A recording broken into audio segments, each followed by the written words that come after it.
all of you. Myself, Swaliha Tanveer, and I am delighted to host this introductory class on neurodevelopmental disorders and their assessment.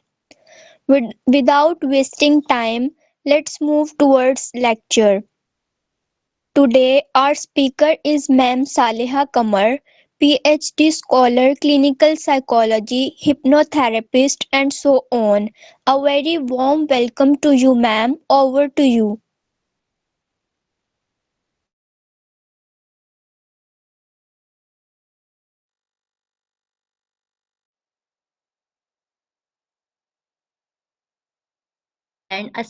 So it's me, Swaliha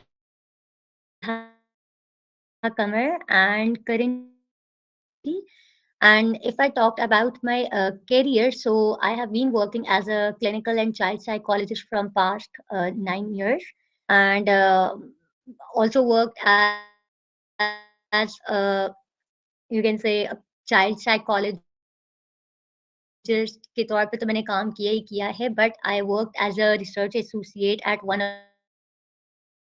of the renowned Gallup, Pakistan. Then I taught at Monash University, Islamabad, and worked as a lecturer at IMCG postgraduate at 72 College as well. So I have been affiliated with more than 24 national and international organizations as well as national certifications in different therapies.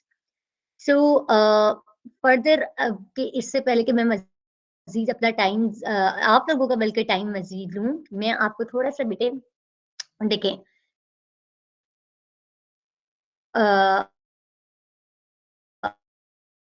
Neurodevelopmental more like a discussion rather than कि मैं सिर्फ आपके साथ एक openly वो करूं. I am going to put some questions and you have to answer me. ऐसे कोई भी अगर उसको करता है तो कोई बात नहीं, मैं ऑब्वियसली फर्दर क्लैरिफिकेशन भी उसकी आपको जरूर दूंगी. सो बेटे अगर हम neuro developmental disorders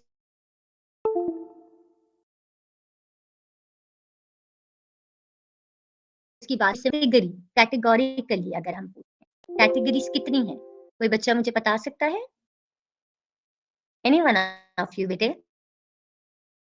other than स्वालिहा and अदालत, जरफशी हैं, साइमा हैं, हमना हैं, बरीरा हैं, आप में से कोई बच्चे बेटे एक बात याद रखें, अगर आपने कभी भी कोई चीज लर्न करनी होती है, अपने अंदर से खौफ को खत्म करके लर्न करना होता है.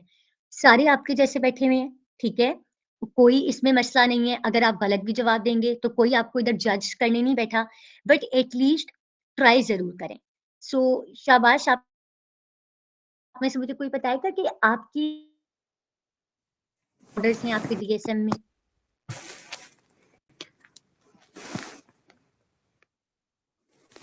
न्यूरोसाइकोलॉजिकल डिसऑर्डर्स में मेमोरी डिसऑर्डर आ जाते बिल्कुल हैं, ठीक कह रही हैं. अटेंशन 22 जी डिसऑर्डर. हमना बेटा.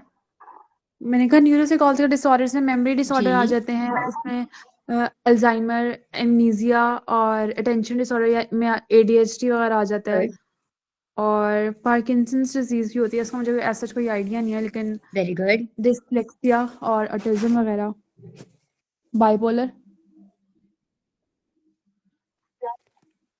और एपिलेप्सी, पीटीएसडी. ओके, अब देखें, मैं आप लोगों से बेसिकली सवाल ये है, it's not basically related to our field, it's more related to the medical field. So epilepsy का आपका ताल्लुक जो है वो आपका मेडिकल उससे है रादर देन साइकोलॉजिकली उससे, ठीक है. अब मैं आपको क्लैरिटी दूं कि हमारे पास जो एज पर डीएसएम आपके पास जो कैटेगरीज बनती हैं, that is first one is आपके जो न्यूरो डेवलपमेंटल सबसे दो कॉमन से स्टार्ट करते हैं, देन मैं आपको बताती हूँ. First one is neurotic one. आपने न्यूरोटिक डिसऑर्डर्स पढ़े होंगे जिसमें आपका डिप्रेशन आ जाता है, डिप्रेसिव डिसऑर्डर्स हैं, एंजाइटी डिसऑर्डर्स हैं.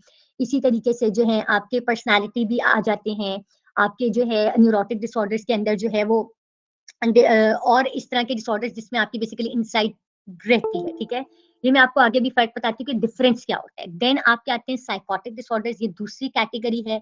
Then third one is neurodevelopmental disorders, fourth one is neurocognitive disorders and fifth one is behavioural disorders. तो अगर हम देखें तो आपके पास 5 ब्रॉडर कैटेगरीज हैं, जिसमें सबसे ज्यादा जो डिसऑर्डर्स आपको मिलेंगे वो आपको न्यूरोटिक एंड साइकोटिक के मिलेंगे। देन आपको न्यूरोकॉग्निटिव हैं आपके इसी तरह। और यस, एक जो इम्पोर्टेंट कैटेगरी है जिसको मैंने मिस कर दी है, सब्सटेंस यूज या जो आपके पहले सब्सटेंस अब्यूज डिसऑर्डर कहलाते थे, अब जो है आपके सब्सटेंस यूज हैं, तो ये आपके पास टोटल 6 कैटेगरीज बनती है।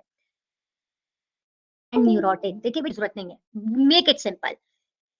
न्यूरोटिक वो है जिसमें you are having an insight regarding your problem, you are intact with the reality, आपको अपने इर्द गिर्द का पता है, you are more, you can say कि you are having awareness about your own problems, आपको ये पता होता है कि आपकी जो प्रॉब्लम्स हैं वो आपकी जो है, और यू नीड अ काउंसलिंग और असिस्टेंस, और अगर मैं काउंसलिंग और जो मेरे प्रॉब्लम है उसकी वजह से लोग भी इम्पैक्ट हो रहे हैं। साइकोटिक ये होते हैं जिसमें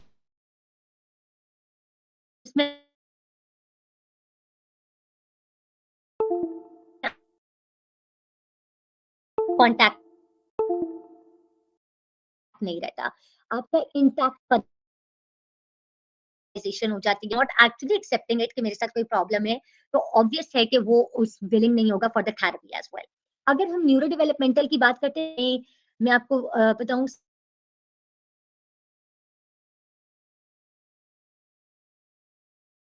सबसे नीड अ लॉट से एक्सपर्टीज। क्यों? क्योंकि बेटे हम साइकोटिक न्यूरोटिक उनके साथ काम करते हैं, हमारे पास एडल्ट से बहुत सारी इंफॉर्मेशन खुद आ रही होती है, लेकिन जब आप बच्चों के साथ काम करते हैं, क्योंकि न्यूरो डेवलपमेंटल डिसऑर्डर्स में आपको पता है आपके जो कैटेगरीज हैं, सबसे पहले आपका इंटेलेक्चुअल डेवलपमेंट आते हैं, फिर आपका इसी तरीके से कम्युनिकेशन डिसऑर्डर्स आ जाते हैं, जिसमें आपके तकरीबन आ जाते हैं आपके डिसऑर्डर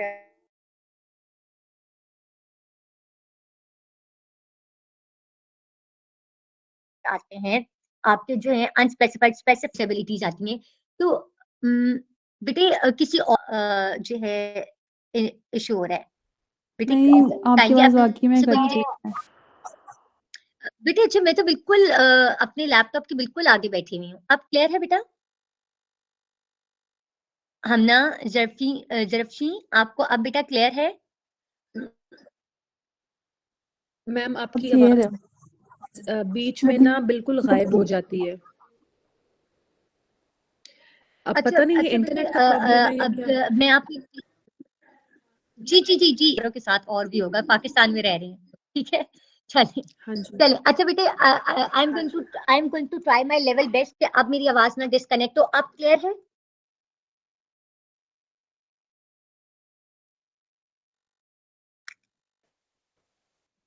जी बरीरा,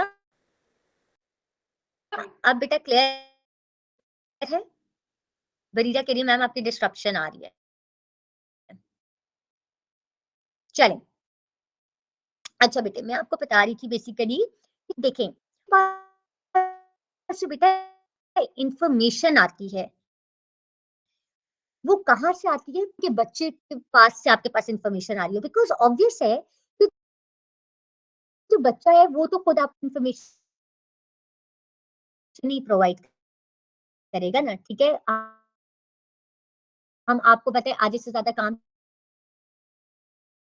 तो पेरेंट्स के साथ कर रहे होते हैं, काम बच्चे के साथ करते हैं, लेकिन जब हमारे पास इंफॉर्मेशन आती है तो ये आपको इसके अंदर बेटा जो आपकी चीज बहुत इंपॉर्टेंट है, दैट इज बेसिकली कि आपके factors, risk and prognostic factors की हम बात करते हैं। रिस्क एंड प्रोग्नोस्टिक फैक्टर्स क्या हैं आपके, कि हम ये कहते हैं कि आपकी जो है अगर जो एक तो प्रीनेटल पीरियड्स में कॉम्प्लिकेशंस आती हैं तो एक चांसेस हैं, या फिर इन्वायरमेंटल फैक्टर्स बहुत कम इन्वॉल्व होते हैं आपके न्यूरो डेवलपमेंटल डिसऑर्डर में, क्योंकि इन्वायरमेंटल फैक्टर में सिर्फ एक ये हम कह सकते हैं कि कजन मैरिजेस, कजन मैरिजेस एक रीजन है कि जिसकी वजह से आपके बच्चे जो है वो नॉर्मल नहीं पैदा होंगे और उनमें एब्नॉर्मैलिटी हो सकती है। एक चीज जो एक बहुत इंपॉर्टेंट है दैट इज बेसिकली कि आपको ये चीज पता होनी चाहिए कि न्यूरो डेवलपमेंटल डिसऑर्डर के अंदर आपका जो है ऑनसेट जो है वो बेसिकली बाय बर्थ स्टार्ट हो जाता है, यानी कि डेवलपमेंटल माइलस्टोन आपको पता कैसे चलेगा कि एक बच्चा जो है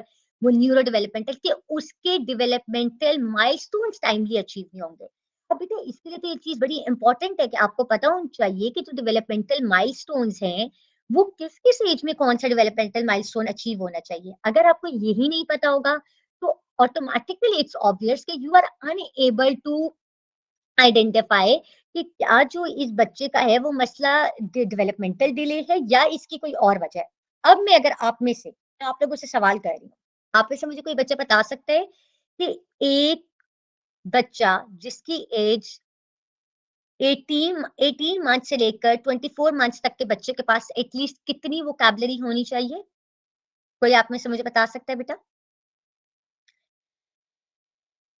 जी शाबाश बेटे। I need this introductory class to be interactive rather than कि सिर्फ मैं बोलूं। आई रियली वांट कि यू हैव टू पार्टिसिपेटेड, तो तभी बेटे मजा आता है। आप अपने क्वेश्चन पूछें,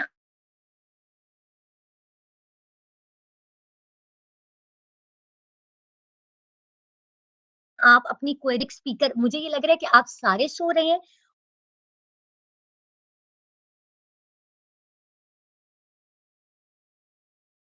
और पार्टिसिपेट करें। जी बेटे मैं यही पूछ रही हूँ कि उनके पास वोकैबुलरी कितनी होनी चाहिए बरीदा? आपको कुछ आइडिया है बेटे? देखें एक बच्चा मैं जो यही बताना कि चाह रही हूँ कि जी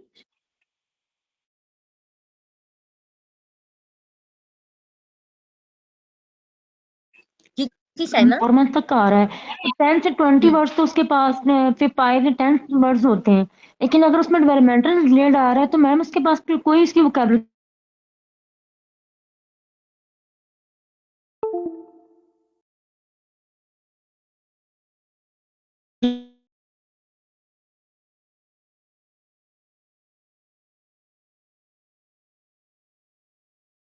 नहीं होगी 18 से 24 मंथ तक भी।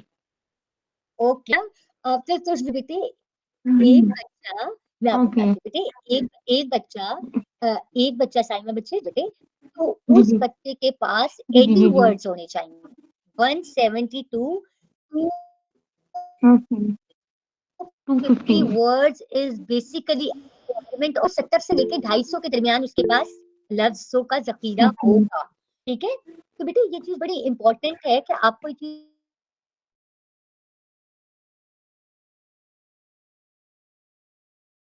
अभी कायनात बेटे आपका कोई सवाल था?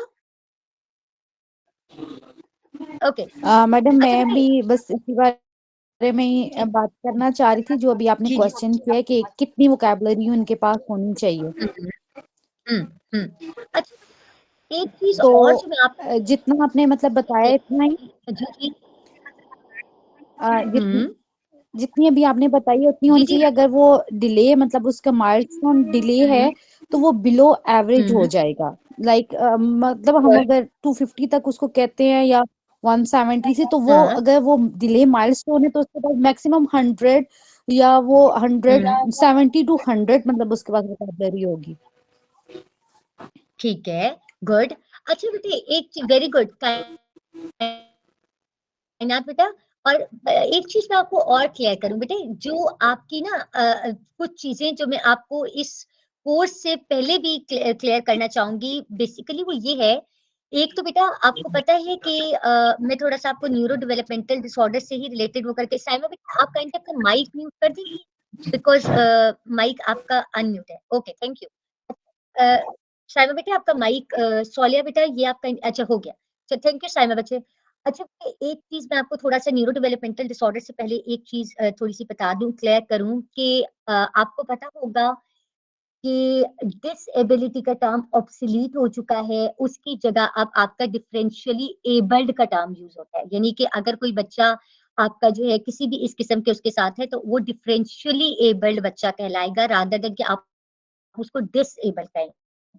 इवन कि आपको पता होगा कि जो एम आर है उसका न्यू नाम क्या है आपका DSM-5 में MR का, मेंटल रिटार्डेशन? किसी बच्चे को पता है? Yes ma'am, intellectual disability, intellectual developmental ID. Disability. Good, very good, Yes. Very good. Intellectual develop, अच्छा बेटे, intellectual disability and intellectual, good, intellectual disability and intellectual developmental disorder, और उसको ब्रैकेट में इंटेलेक्चुअल डिसेबिलिटी लिखा हुआ है, ठीक है। लेकिन अब क्योंकि डिसेबिलिटी का भी टर्म जो है आपको पता है ऑब्सोलीट हो रहा है, तो अब डिफरेंशियली एबल्ड का टर्म यूज होता है, ठीक है। तो एक चीज बेटे आपको ये जरूर समझनी चाहिए कि आप लोग देखें वो टर्म्स मत यूज करें जो कि अब ऑब्सोलीट हो चुके हैं। आप लोगों को अप टू डेट रहना चाहिए कि कौन से अल्फाज में पूछ लूं कि न्यूरो डेवलपमेंटल डिसऑर्डर्स में आप मुझे बता सकते हैं कि पहली जो DSM थी उसमें और अब वाले उसमें क्या एक इसके अंदर फर्क है? अच्छा, ऑटिज्म का मुझे कोई बच्चा बता दे कि ऑटिज्म का पुराना नाम क्या था और इसको ऑटिज्म स्पेक्ट्रम क्यों कहा जाने लगा? शाबाश। मैडम, स्पेक्ट्रम एक ब्रॉड कैटेगरी है ना, जिसमें लाइक डिफरेंट टर्म्स आ सकती हैं, डिफरेंट उसके एरियाज आ सकते हैं, इसलिए उसको ऑटिज्म स्पेक्ट्रम कहा गया है। वेरी गुड, क्योंकि एक्सीलेंट। उसमें जस्ट एक चीज नहीं थी, अब उसमें जो है कि लाइक हम उसके सोशल पार्टिसिपेशन, उसकी कम्युनिकेशन स्किल और ये सारी चीजें देख रहे हैं, इसलिए उसको ब्रॉड कैटेगरीज में कर दिया गया ना। स्पेक्ट्रम एक गुड ब्रॉड कैटेगरी के लिए वर्ड यूज होता है। बेटे, स्पेक्ट्रम के लिए, स्पेक्ट्रम बेसिकली यूज आपका इसके लिए होता है कि जब आपकी मल्टीपल डोमेन्स इंपैक्ट हो रही होती हैं, इफेक्ट हो रही होती हैं उस स्पेसिफिक मस्तिष्क डिसऑर्डर से, ठीक है, ऑटिस्टिक चाइल्ड कहते होते थे। अब ऑटिज्म स्पेक्ट्रम का वर्ड इसलिए यूज किया गया कि वो कहते हैं कि आपकी मल्टीपल डोमेन्स इसकी वजह से इंपैक्ट हो रही होती है नेगेटिवली, दैट्स व्हाई उसको ऑटिज्म स्पेक्ट्रम डिसऑर्डर कहा गया है। अब अगर मैं आपसे ये बात कर रही थी कि बेटे न्यूरो डेवलपमेंटल डिसऑर्डर में आप देखें, आपको पता होना चाहिए कि आपकी जो एबनॉर्मैलिटी अगर आ रही है, डेवलपमेंटल डिलेज हैं, तो उससे पहले आपको डेवलपमेंटल माइलस्टोन्स के तो चार्ट पता होनी चाहिए। आपको ये पता होना चाहिए कि किस एज में बच्चा कौन सा डेवलपमेंटल माइलस्टोन अचीव करता है, क्योंकि अगर आपको यही नहीं पता होगा तो आप ये कैसे असेस करेंगे कि ये डिलेड माइलस्टोन के साथ है या नहीं। और बेटा एक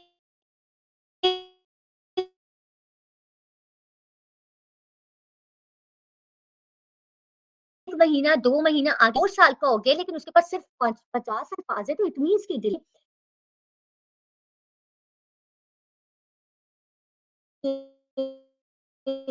2.25 साल का हुआ और उसके पास 200, तो आप डिले नहीं कंसिडर बेटे। इतनी इतना एज आप भी इसमें रखते हैं कि कम से कम एज बहुत इंपॉर्टेंट होती है कि बेटे न्यूरो डेवलपमेंटल डिसऑर्डर के अंदर कि आप लोगों को ये पता होना चाहिए कि इसके अंदर आपकी 2 चीजें इन्वॉल्व है कि बेसिकली इट्स ऑल अबाउट, इसका नाम न्यूरो डेवलपमेंटल इसलिए है क्योंकि आपके ब्रेन में जो है बेसिकली उसकी 2 चीजें हैं।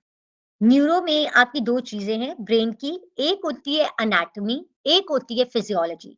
अगर एनाटॉमी या फिजियोलॉजी इन दोनों में मसला होगा तो इट मींस कि आपके न्यूरो डेवलपमेंटल डिसऑर्डर्स हैं, क्योंकि आपका न्यूरल वो जो है सही नहीं है जिसकी वजह से डेवलपमेंटल माइलस्टोन्स टाइमली अचीव नहीं हो रहे, इसलिए हम उसको न्यूरो डेवलपमेंटल डिसऑर्डर्स कहते हैं।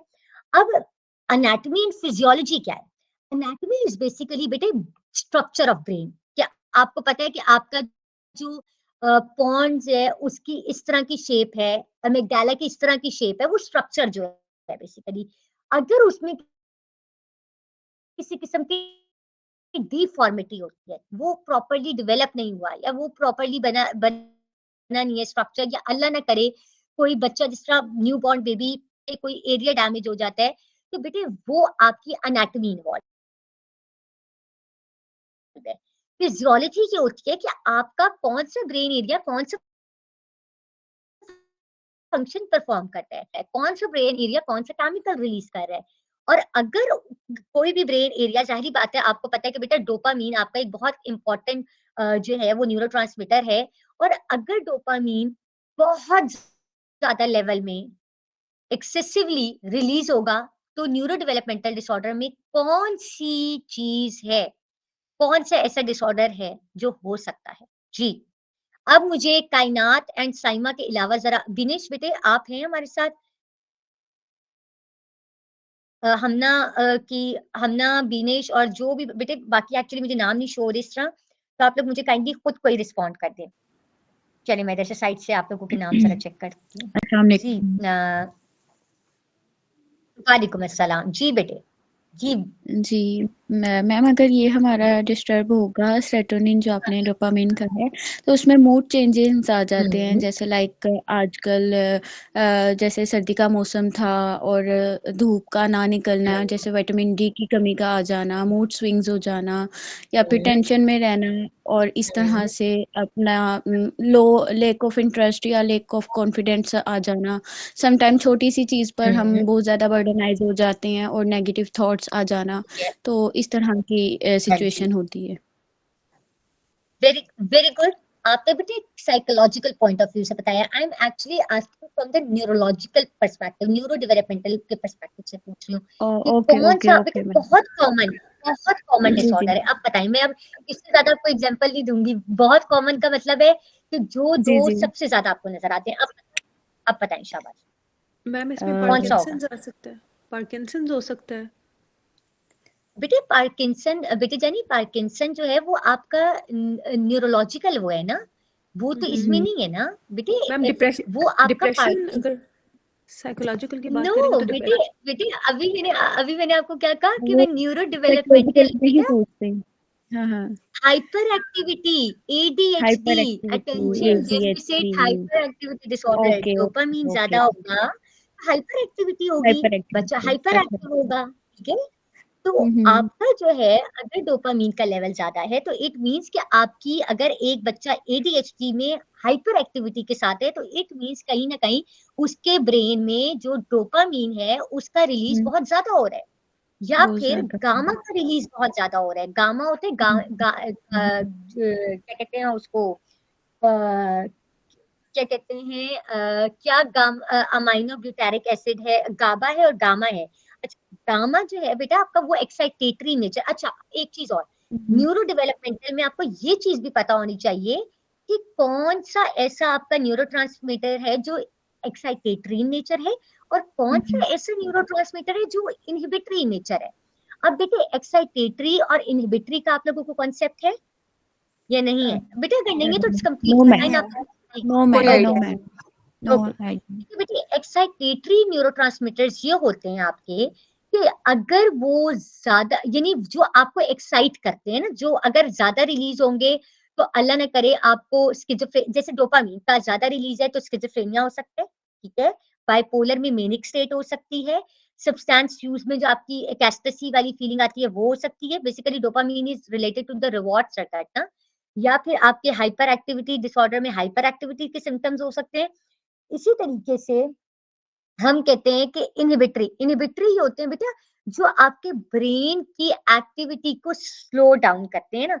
तो अगर एक न्यूरोट्रांसमीटर आपके ब्रेन की एक्टिविटी को स्लो डाउन कर रहा है और वो बहुत ज्यादा रिलीज हो तो क्या होगा?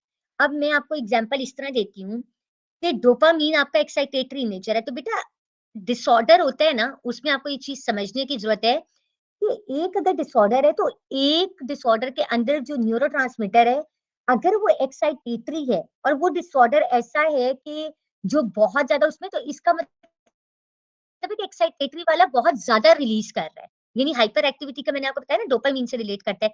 लेकिन अगर डोपामीन बहुत कम रिलीज करेगा तो क्या हो जाएगा? Depress. You are getting my point बेटी? जी जी, क्योंकि यस मैम। डोपामीन तो एक्साइट करता है, तो इट मींस कि मल्टीपल डिसऑर्डर में बेटा आपका एक न्यूरोट्रांसमीटर जो एक्साइटेटरी नेचर है, बेटे हर न्यूरोट्रांसमीटर का बैलेंस होना जरूरी है।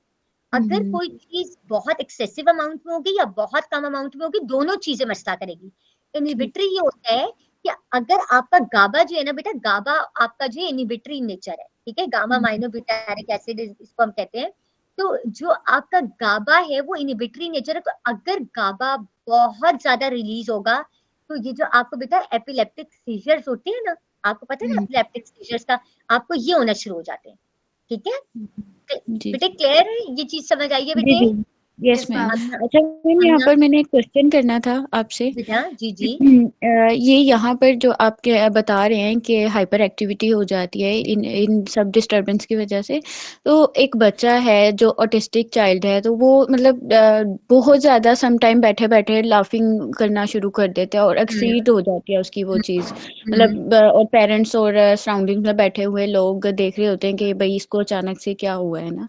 तो वो उसका मतलब किस मतलब इसे मेरा क्वेश्चन है कि उस लिहाज से हमें क्या उसको करना चाहिए, या ये उसमें हमें क्यों क्यों हो रहा है उसको ये चीज। अच्छा अच्छा देखिए बेटे, एक चीज तो ये है कि बरीदा बच्चे देखिए, जी जी इसमें ना हम, आपको पता है कि ऑटिज्म के अंदर बेसिकली, अब आप लोगों ने एबीए, आप लोगों में से किसी ने एबीए पढ़ा है कभी?